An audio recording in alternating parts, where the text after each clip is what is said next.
العقوبات السالبة للحرية في قانون العقوبات المصري هي على الترتيب من الأشد للأخف: السجن المؤبد، السجن المشدد، السجن، الحبس مع الشغل، الحبس البسيط. النهاردة هنتعرف على عقوبة عقوبة وهنعرف ايه الفرق ما بينهم. السلام عليكم، أنا علي بدر المحامي وده برنامج المستشار. لو أنت أول مرة بتشوف البرنامج فالبرنامج عبارة عن معلومة قانونية جديدة بتهم عدد كبير جدا من الناس في المجتمع المصري مع كل حلقة جديدة.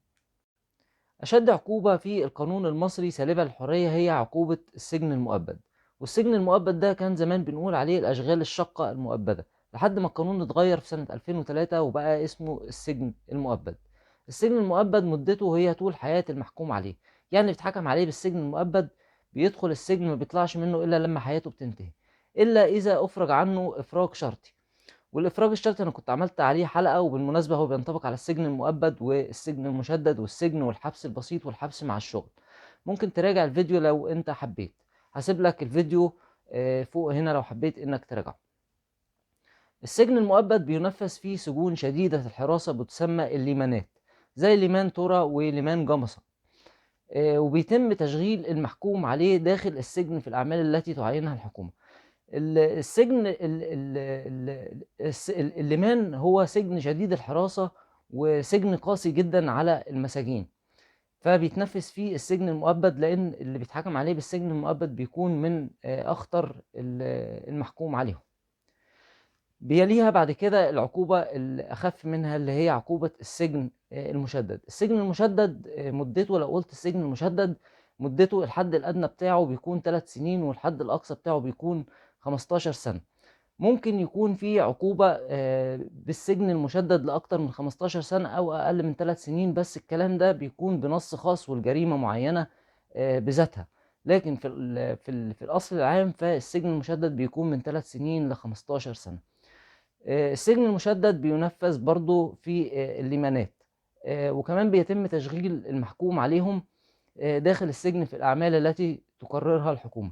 والأعمال دي اللي بتكون في الليمانات بتكون أعمال قاسية، يعني زي ما كنا بنقول كده أشغال شاقة.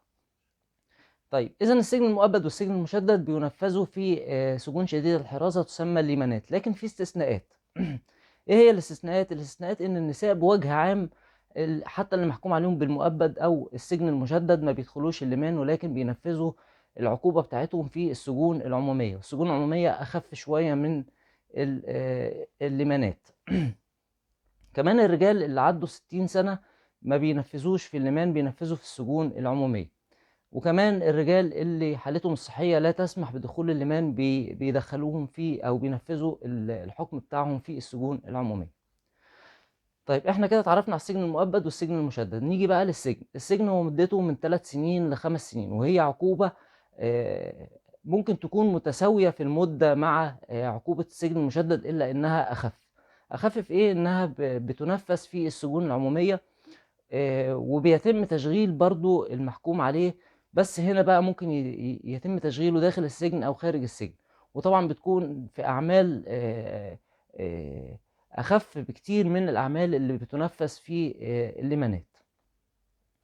طيب برضو السجن حدوده من 3 سنين ل 15 سنة، ممكن يقل شوية وممكن يزيد شوية في أحوال خصوصية نص عليها القانون لجرائم معينة، لكن في الأصل العام هو من 3 ل 15 سنة. طيب وكده السجن المؤبد والسجن المشدد والسجن هي عقوبة للجنايات. اللي بيتحاكم عن جناية ممكن يتحاكم عليه بأحد هذه العقوبات. نيجي بقى للحبس. الحبس هو عقوبة للجنح، والحبس بيكون من 24 ساعة لحد 3 سنين. يعني لما نقول يحكم عليه بالحبس، لما بنقول يحكم عليه بالحبس مثلا فيحكم عليه بالحبس من 24 ساعة ل 3 سنين، ده حسب تقدير القاضي لو القانون محددش مدة الحبس. طيب ايه هو الحبس البسيط والحبس مع الشغل؟ الحبس مع الشغل بيكون بداية من سنة فأكثر، يعني سنة، سنة ونص، سنتين، 3 سنين، كل ده بيبقى حبس مع الشغل. الحبس البسيط بيكون أقل من سنة، يعني مثلا ممكن 6 شهور ويكون حبس بسيط. لكن في حاجة، هو جوازي للمحكمة إنها تحكم بالحبس البسيط أو الحبس مع الشغل. يعني ممكن يكون حبس 6 شهور ورغم ذلك القاضي يحكم بتشغيل المحكوم عليه. إذا هنا الحبس مع الشغل بيكون سنة فأكثر، ده حبس مع الشغل، ده وجوبي على المحكمة إنها تحكم بالشغل. لكن إذا كان الحبس أقل من سنة فهنا جوازي للمحكمة إنها تحكم بالشغل أو تحكم بالحبس البسيط. طيب عقوبة السجن وعقوبة الحبس بتنفذ في السجون العمومية، إلا إن عقوبة الحبس برضو أحيانا بتنفذ في السجون المركزية. إذا السجن المؤبد السجن المشدد بينفذوا في اللمانات كأصل عام، لكن في استثناءات اللي هي النساء والرجال اللي عدوا 60 سنة والرجال اللي حالتهم الصحية لا تسمح بدخول اللمان بينفذوا في السجون العمومية. عقوبة السجن بتنفذ في السجون العمومية. عقوبة الحبس بتنفذ إما في السجون العمومية أو في السجون المركزية، وفي أحيانا بتنفذ كمان في الأقسام ومراكز الشرطة، والكلام ده لو كانت مدة الحبس قليلة مش كتير. النهاردة كل حاجة كده عن العقوبات السالبة الحرية في القانون المصري، وهي السجن المؤبد والسجن المشدد والسجن والحبس مع الشغل والحبس البسيط. السجن المؤبد طول حياة المحكوم عليه بيكون في السجن، ممكن يفرج عنه إفراج شرطي، وإحنا قلنا إيه هو الإفراج الشرطي ده في فيديو قبل كده. السجن المشدد من 3 ل 15 سنة ممكن برضو يطبق الإفراج الشرطي عليه. السجن بس بيقعد برضو من 3 ل 15 سنة وممكن يطبق الإفراج الشرطي عليه.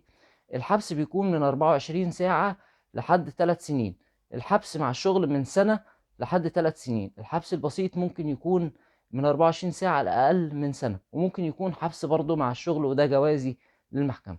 النهاردة كده الفيديو خلص. لو عجبك الفيديو اعمل لايك للفيديو وشير عشان غيرك يستفيد، وادخل على القناة هتلاقي فيديوهات قانونية كتيرة هتستفيد بيها، فاعمل سبسكرايب للقناة وكمان الجرس عشان ان شاء الله الحلقات القانونية اللي جاية هتكون كتيرة ومفيدة ليك.